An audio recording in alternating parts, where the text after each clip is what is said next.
Aloha. Aloha. So here we go. All right.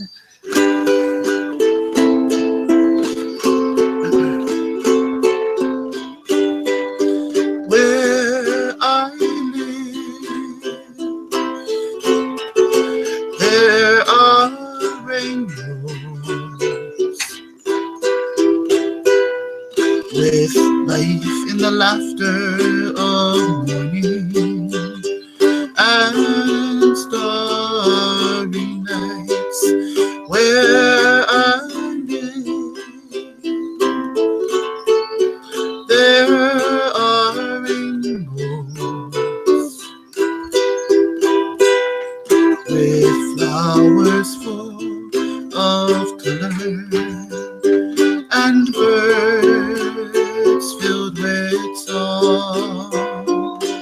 I can smile when it's raining and touch the warmth of the sun. I hear children laughing in this place that I love.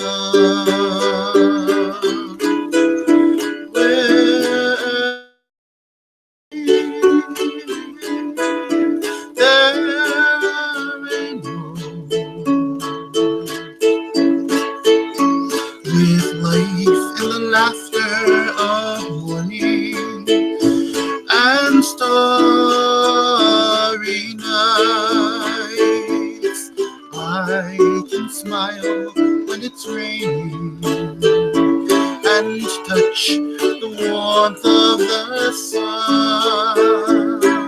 I hear children laughing in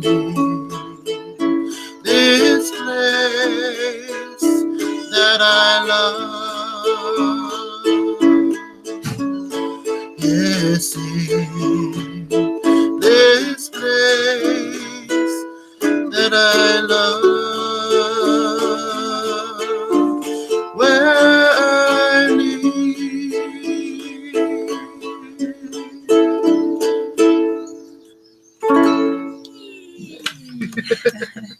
So aloha everyone. Aloha. I am Krista Laksmi-Ditton and this is Alii Keanaaina. Yes, aloha kako. Yay! And today we are coming into you and into your world from Captain Cook here Yes. in Kona. And this is just before our hula class will start. So we'll just kind of have a snippet of time to talk some story. Yes. And the new project I have called Aloha Fairytales. Everyone has a fairy tale to make and fairy tale to share, and you have lots of fairy tales. So we'll go into some of those, and I actually every time I try to do a little research, like ask questions, and you are like secret agent. It's really hard to find like really good information. Yeah. So is that like purposeful or it's? I have only done a couple of biographies. So you're like undercover. Yeah, and also it's I like to show people who I am through my music. So not too much words, but Yes. like more action. Yes. Yeah.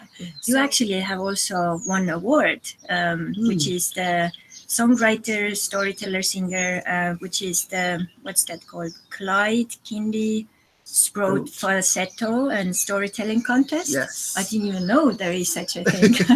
So that was 2010, right? 2010. This is a competition for storytelling as well as for falsetto singing. And it's held every year, usually in September. And this particular year, my Imam asked me to come and participate, and I won. Went very well, yeah. Yes. Amazing. And then you have done 2 full He Mele No, 2012, and then Music and Me, 2016. Yes. And now you're working on an album, Hailu? Hailiu. Yes, Okay. Alii. And is this like done, or is this? It's still in the process. Okay. Songs are kind of morphing, and maybe new songs are still coming in, and so it's quite challenging because there's so many good songs that I want to put on. But there are some songs that have their place already, but some of them still want to maybe morph or change or swap out. But it's still in the process. So one morning we were so lucky here, just waiting for our class to start, and you actually had given birth to a song, and we could hear it right away because it felt like you had given birth to a child, and then we were just there, kind of welcoming it to the world. And it's, even though oftentimes it's hard for us to really understand all the words, we can feel the frequency and understand the emotion which is put in there. So this was a really amazing experience. So you have many babies on the way. Yes, they do, and it's great that we use that as I guess the picture of how we compose here in Hawaii. My Oli teacher, or chanting teacher, she always made sure that she gave us the knowledge that these songs were already predestined, and that you will get glimpses sometimes, and sometimes you have to allow that to grow inside of you before you can give birth to it. Carrying a baby. You can't just give birth right away. You have to grow it.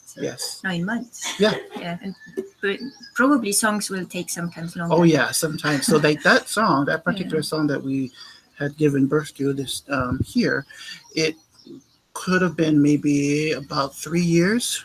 Wow, that was a long one. So sometimes I will get a melody, or I'll get the lyrics, and then nothing will happen.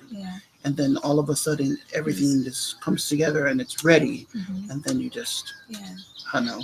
And I really love what you also have said, that you share God's love through music, which is really beautiful way to put it. Like the other day I got the sentence where I was feeling like hula dancers are the ink for aloha.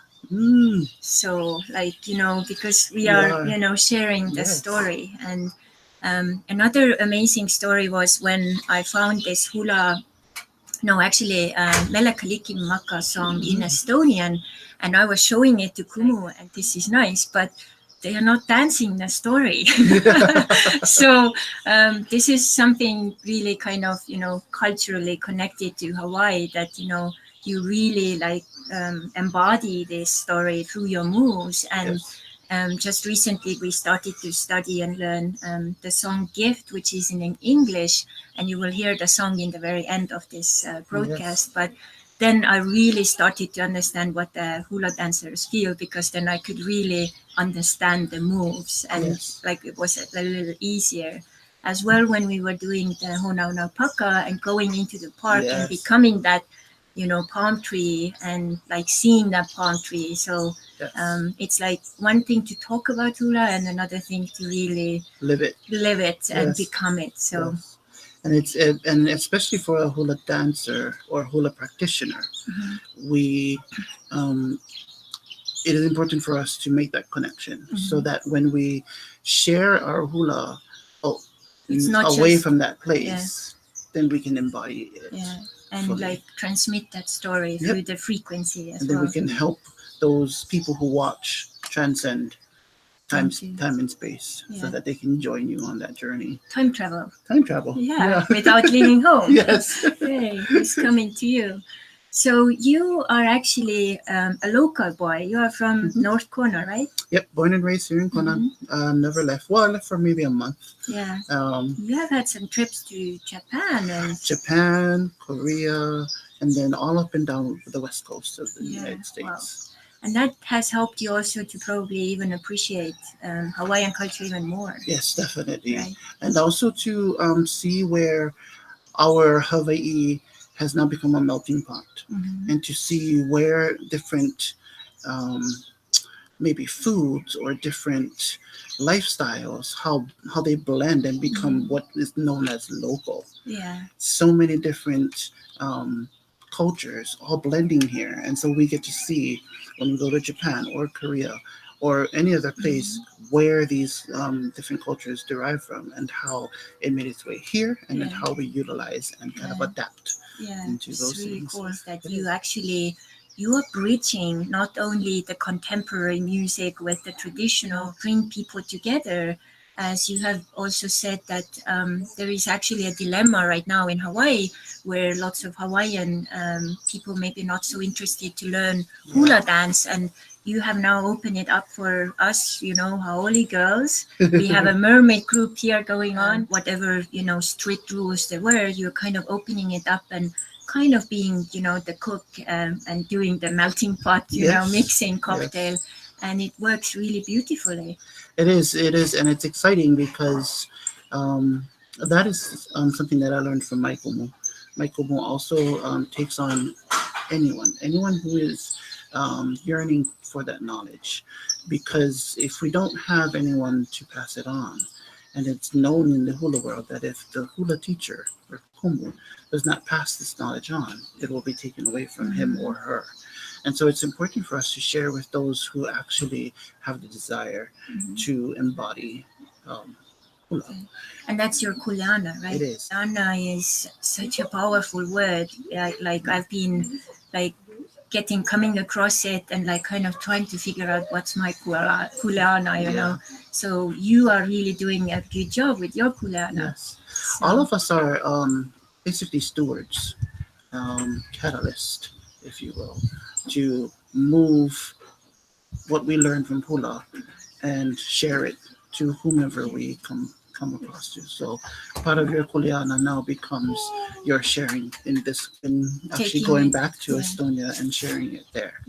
And so once we become hula practitioners rather than hula dancers, then that becomes our Kuleana. Yeah, so I have also understood that hula is so much more than just a dance. Like your classes here, we talk about breathing, we talk about, we do chants, we talk about legends and culture. It's like a whole encompassing kind of like science of a lifestyle.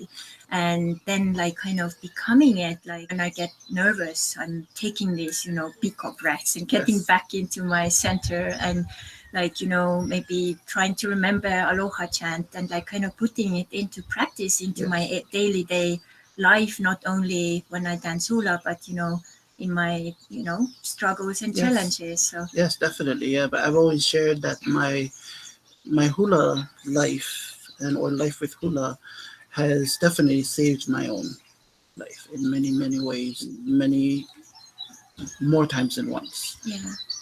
Literally and spiritually. It's like a therapy too, right? Therapy. Reconnects with yourself. Yeah, and an ability to release as well. When you do have those down times or dark times, and an ability to find that light within yourself, all derives from my life with hula. Yeah. So you have a very special name too. Can you tell us a story about your name? Yes. Because in Hawaii we have this really important to know about your ancestors. And in the old times, as I understand, when you met someone, you said, "Hey, I'm the son or daughter of this and this and this," and then you named all of these ancestors who you could remember. And we are slowly actually kind of, forgetting this or like kind of getting away from that, and that's really kind of sad. So this is really good that you have some of that still with you. And can you tell us the story? Yes. What does it mean? Like people who don't know any Hawaiian, what does it mean? So for my name, Kahale Alii, or Alii for short, it means the house of the chief, the king. And I am actually one of a twin. And my twin's brother is Kekaula Nui, which means the great cord, or that binding cord. So my brother was born first, and so he was looked upon to be the foundation, the binding foundation, so that cord that binds all of the rafters together.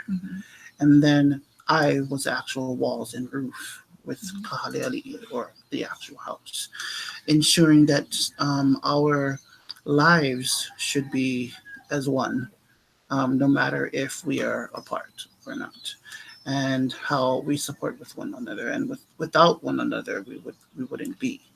Um, and this was also given to us from my dad, and he's also a minister, kahu, or a pastor. And so he likened these names and the thought of these names to that of the house of the chief or king or God's mansion, and then the great cord or that umbilical cord, that connection from us to God. And so now my brother and I are currently in the process of becoming pastors. And so that's another connection to our name. And you do also music together. Yes, we do music together. He plays music with me. He's my guitarist and also producer, as far as music. What is it called? As far as music harmonies and melodies, my brother comes up with a lot of that. Mastering. Yes, and then on the flip side, my brother loves to play reggae, and so I help him with his lyrics and his Hawaiian content. And so, yeah, we kind of balance and bounce off of each other. Cool. Yeah. So going back to the name, can you say some words about the lineage as well? Like, because you have a very special lineage, like where it belongs. Yes, It so goes all the way. our lineage actually goes back to King Kamehameha the First. And so King Kamehameha had a wife named Miriam Kekauluohi, and they had a daughter named Kekaula, and Kekaula had a son by the name of Nu'uanu, and then it comes down to William Nu'uanu Keanaaina Sr., and then William Keanaaina Jr., which is my dad's grandfather. Wow. Yeah. That's pretty impressive. And it makes you probably also more humble because because in the books it says that Kamehameha didn't have any lineage, but it was not so, and it makes sense that it would not be publicized for the other lineages, because we're not the only ones. There are a few. Kamehameha had maybe around 8 or even more wives, and not all of them were listed, and not all of their children were listed. But through oral history and through names, we find those connections. And so if you noticed it, there was a section in our lineage where it went from Nu'uanu, and there was only one name. And then William Nu'uanu is where the English or the Western took place, the Western movement took place, and they gave him an English name. William Nu'uanu was his son. And so you follow that name, and that's how we find our genealogy. So like you said, our names are quite important. Very amazing. Thank you for that story. And every class we have some stories you share, sometimes legends and sometimes some like real connections and things. And one of the things which I was like trying to think back of all of these classes we have had together, and one which really stood out was the rock which was falling, following you. Oh yeah. Yeah, maybe you can tell some words about that, and then also like the steward of the rock. You had some stories about that too, because oftentimes when tourists also come to Hawaii, they don't realize that actually some things are placed to some places because it has a special meaning, or it has a special, kind of cultural kind of connectedness to something. So we should never like move anything without consulting someone local. So tell us first about the story about the rocks which were following you. Sure. So we were in Waipio Valley, and they nicknamed it the Valley of the Kings, which is on the Hamakua, or the north side of our island. And we were in the valley, and we went to a place that we needed to actually cross 1, 2, 3 rivers. And at the foot or at the beginning of the first river, um, I saw this rock and it was perfectly round and it was flat as well. So it kind of looked like a donut without a hole. And I wanted to take it with me, but I didn't want to disrespect the place or where it came from. So I said, okay, no, I better leave you. So we swam across the river, and I hear this noise, and it sounds like Click, that, click, click. click, click, click. And then I look down, and lo and behold, there's this rock. And I said, oh my gosh, like, how did you get here? And so I picked it up, and I looked at it, and I said, and I felt it. I said, I really shouldn't take you. And so I put it down. We went across the second river, and again, there's this noise, and I see it again. And I finally said, I was like, okay, maybe something will allow me to take you. And so we went across the third river, and there we spent some time swinging and jumping into the water and things like that. And again, I heard that noise, and there it was. But this time, this rock was not wet.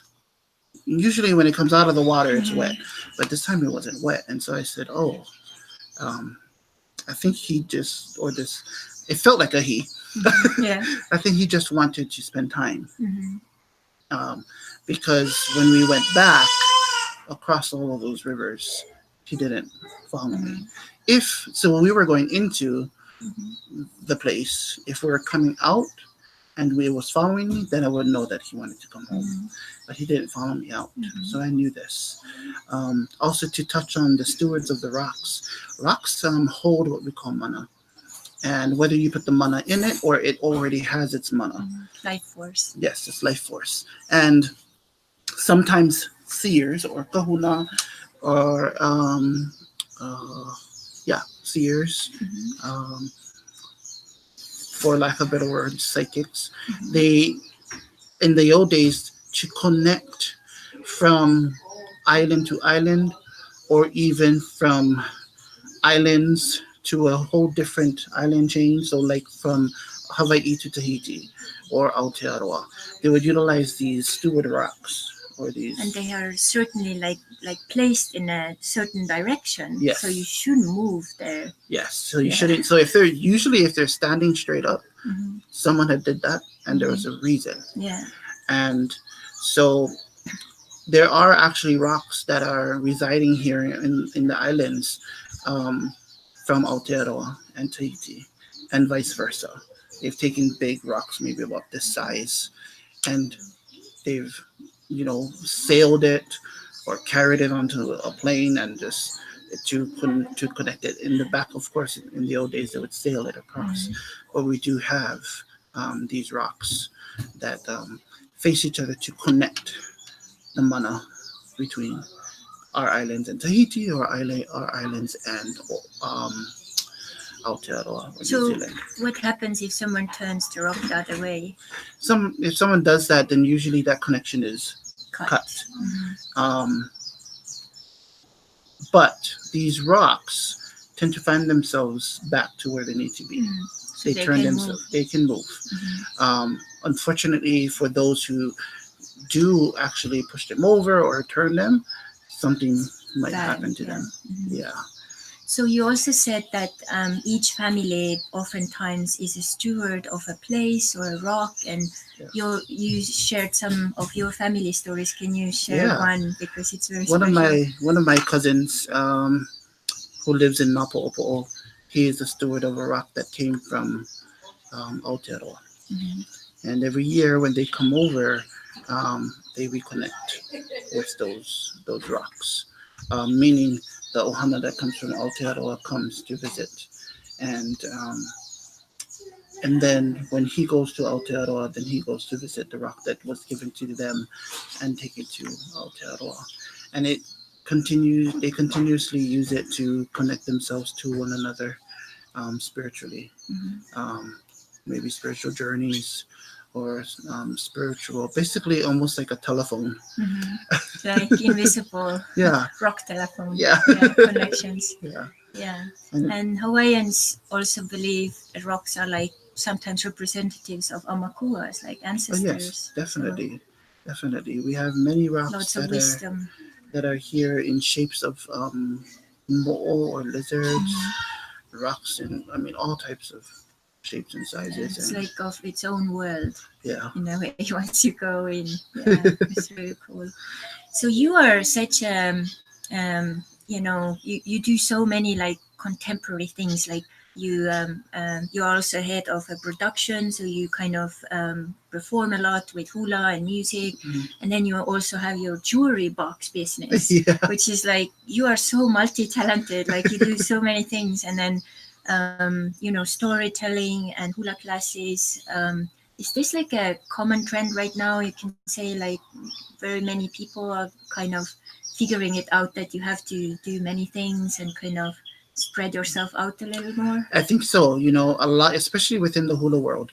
Within the hula world, there are many artists. Because we're very artsy people, and so I have kumu hula friends who are clothing designers, or jewelry designers, or yeah, like literally, they actually go and learn how to cast their own gold or silver jewelry. I know also kappa, Kappa, yes. skirt makers. Yes, for hula. skirt makers, lei makers, feather lei makers. So they take what is their passion and what they find to love the most, and then they go and craft it more. Yeah, so almost all of the kumu hula utilize some part of hula to create maybe in a different form, but yes. yeah, it's really cool. Yeah. Yeah.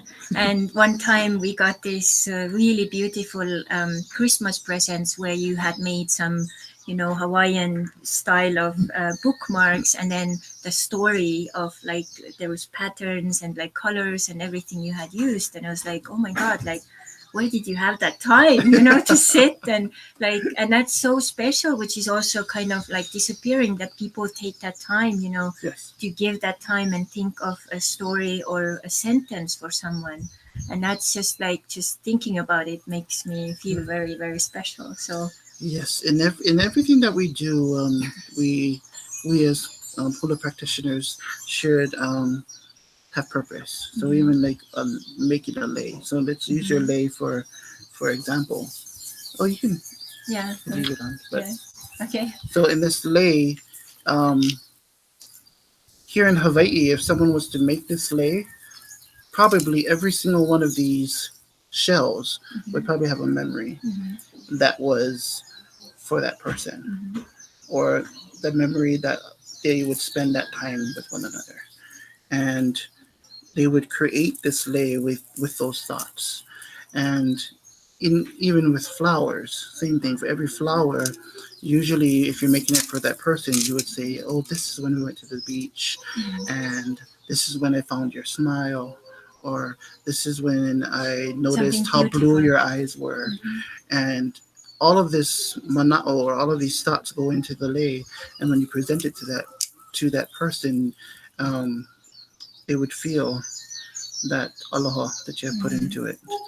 And especially when if the person maybe perhaps loves white or loves shells, you take the time, certain colors, you take the time to take notice of what their likes and dislikes are, and put it in there. Yeah. And then you always like you can put it on me. Yes. So you always, it's recommended that another person puts the lei over your head. And the reason why is because if they accept it, they would acknowledge you by bowing their head in order for you to put this over. Sometimes kupuna will do this, and it might be because they maybe are allergic to a flower, or they can't handle the scent, or they just have too much on. It just it we should never take it It doesn't match their personal. attire. It might not match their attire, or if they're wearing feathers, flowers on top of it would probably ruin the flowers. And so, yeah, we should never take offense when our kupuna or elders say no. So, but yes, Okay. important too. Yay, thank you. And then usually it's with honey and Yay. aloha. Aloha. Yes. And so, also, what's really amazing, you said like when you came to our, when our group came together, you said it's so cool because we are all so like curious. We are like Yes, curious. kindergarten kids, Yes. and our eyes are like burning stars.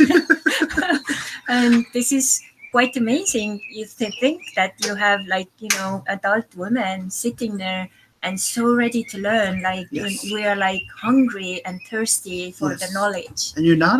It's also, I find that you're not afraid to ask.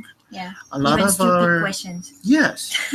When we were brought up, it was what was the rule? Like you shouldn't.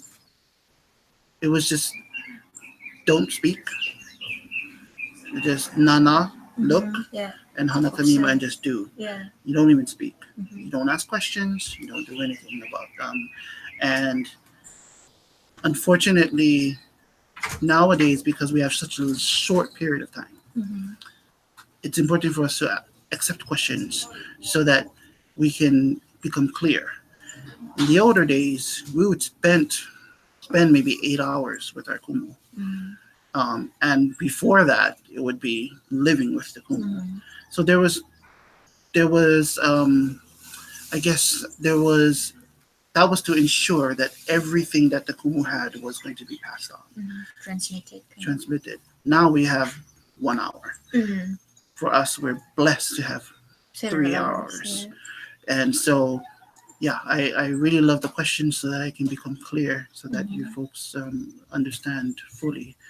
And you're also one of the few kumus who actually allows us to film the dances, and so we can also repeat and practice. And like in my case, we even like have a Facebook group, so I can even continue studying while I'm away. Yes. So whenever I come back, I can jump in. Yes. Into the halau again. And it's I feel that, and yes, at first it was a no, but at that time and space, like I said, they would spend more hours together with one another, and so they would that would allow them to be able to really sink it into themselves, but not have to worry about forgetting a move. But in this fast-paced world nowadays, we sometimes only have that hour, and you got to learn maybe 2 or 3 songs, and it's hard to really, we call that pa'ana'o, or to memorize those things in such a quick way. So it's important for us also to document. We have lost so many facets of our culture, not just in hula, but of our culture, anyone's culture, because we could not document. And that's why I feel this Aloha Fairytale project is so important, because this is one way of kind of also conserving culture and kind of carrying it on. And also I feel that Aloha is actually existing all over the world in so many ways and forms. It's not only here in Hawaii. And I'm going to go and hunt, in a good way to collect these stories, and so connect and show also that we are all connected actually. Yeah. And this is one of the things I think living now here for some years have taught me, that we are all connected. Like it doesn't matter if I'm, from Estonia or Japan or like Hawaii, really that melting pot also like teaches us that, it's beautiful to be from another place. Yes. And also respectful towards wherever we are or whoever we are with.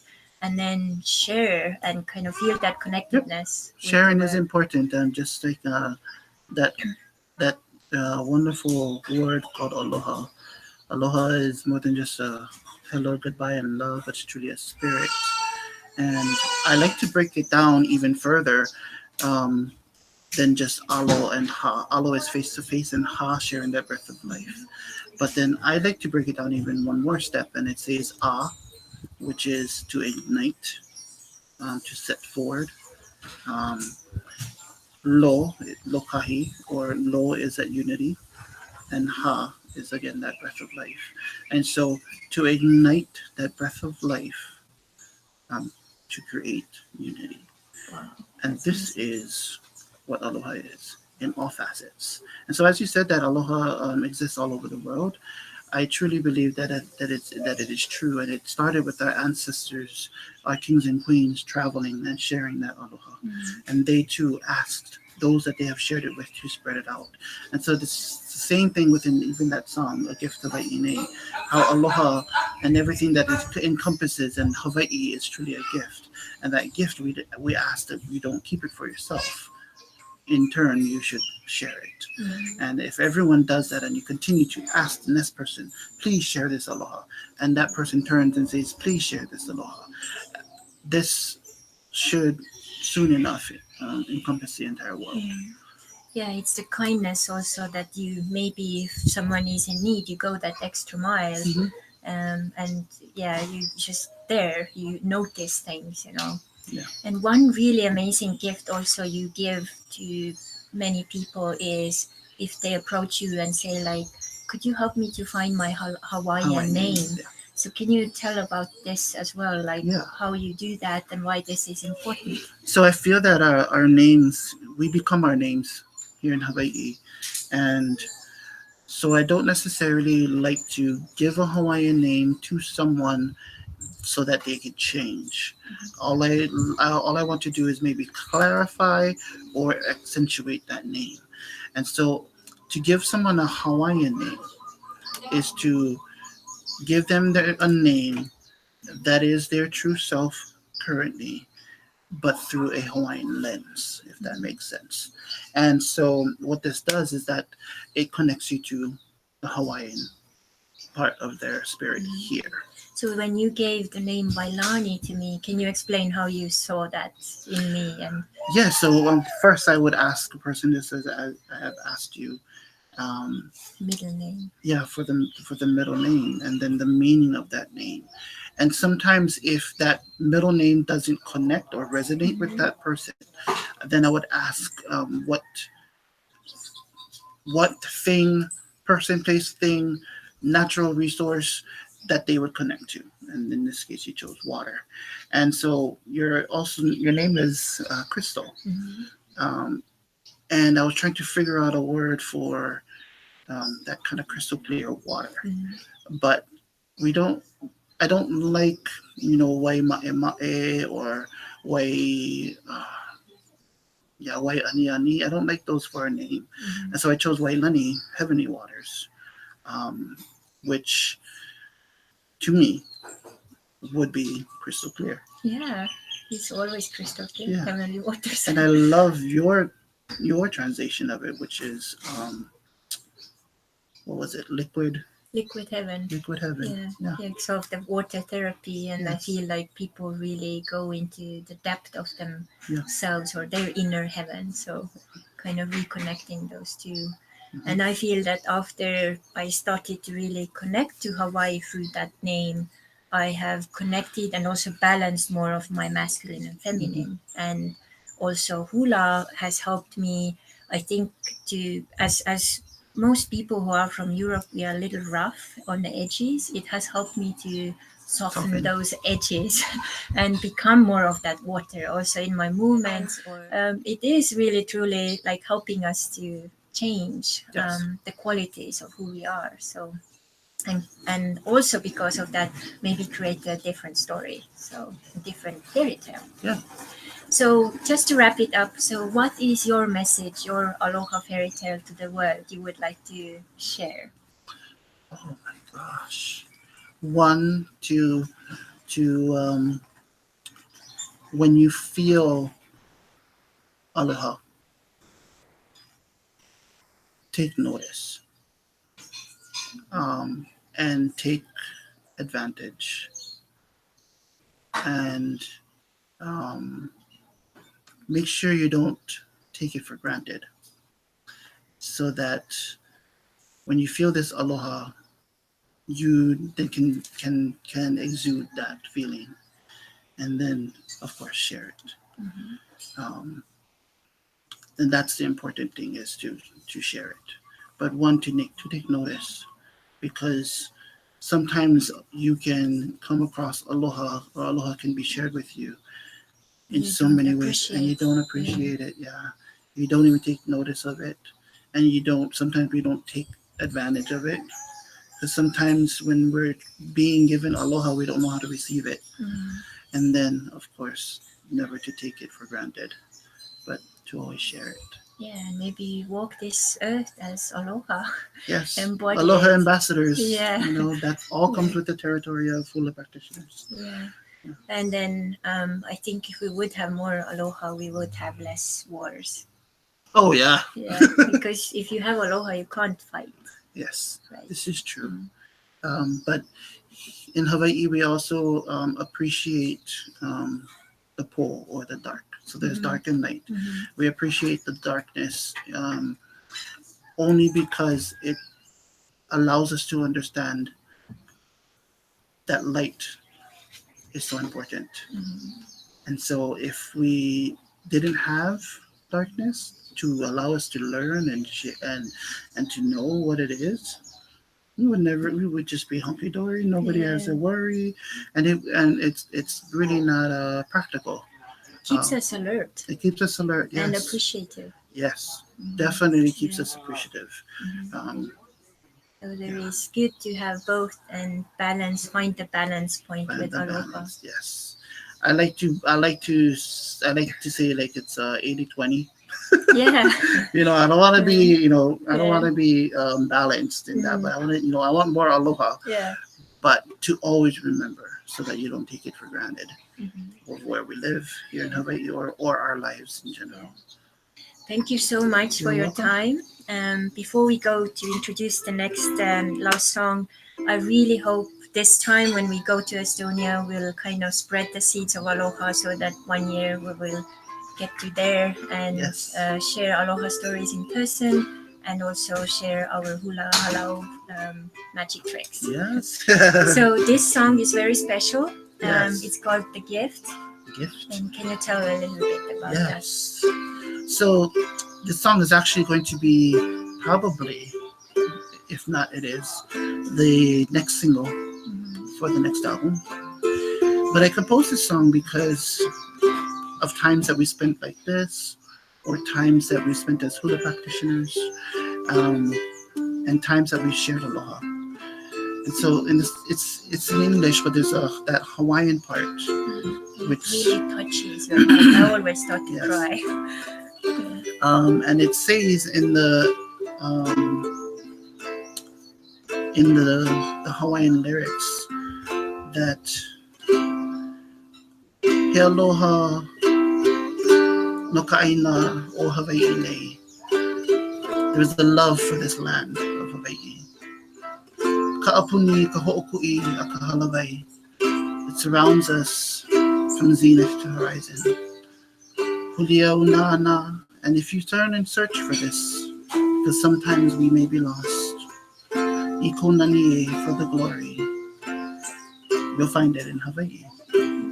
And so it's in reference to that aloha. Sometimes when we leave Hawaii, we forget to take aloha with us. And when we have those down days, sad days, dark times, angry times, we can just reflect on our time here, our time with one another, time that we have shared aloha, and then feel that all over again, and pull ourselves out of that darkness. And so this is not only a gift to me, but now I share this gift for all of you, and all of you. Yeah. And in the future, we'll hopefully see us dancing that in Estonia and other places. Yes. And this song, it really comes from a hula practitioner's point of view, and that in every movement that we share, we can transcend and transport you through time and space, to the waterfalls, to the ocean, to the sunlight, to the sand, but most importantly, transcend you to that aloha.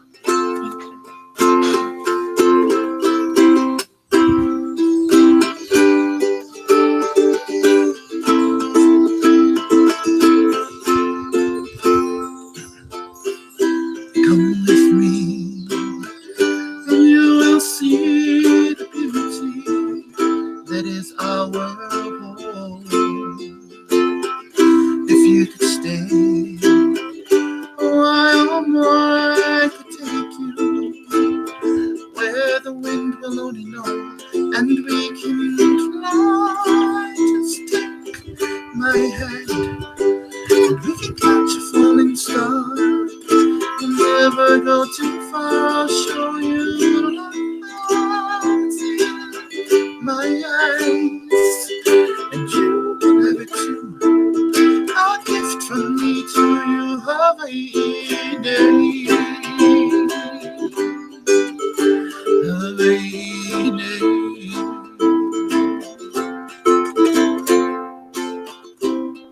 From the ocean, leading on the shore to the sunlight, shining bright upon the sand, into the mountains that stand so tall, and the waterfalls that flow just for you and I, and we can fly. Just take my hand, and we can catch a falling star. We'll never go too far. I'll show you love. It's in my eyes, and you can have it too.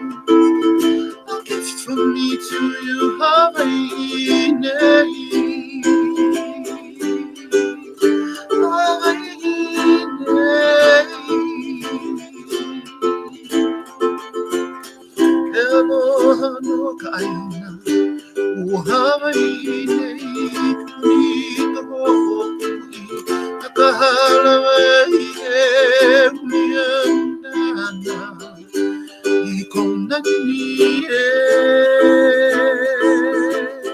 Hawaiian day, Hawaiian day, and we can fly. Just take my hand, we can catch a falling star. We'll never go too far. I'll show you love. It's in my eyes, and you can have it too. A gift from me to you, Hawaiian day. Hawaiian day. Aloha no kaina, o Hawaiian day. It is a gift, Hawaiian day. Thank you. Thank you for your time. Thank you for your aloha. And I hope everyone will enjoy this and share it with as many as you can, because Yes. then you are the aloha ambassador.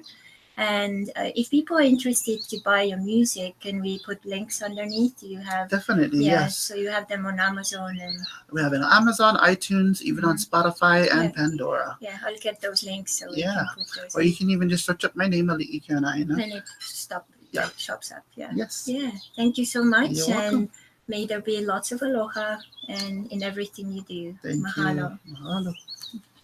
Aloha. Aloha.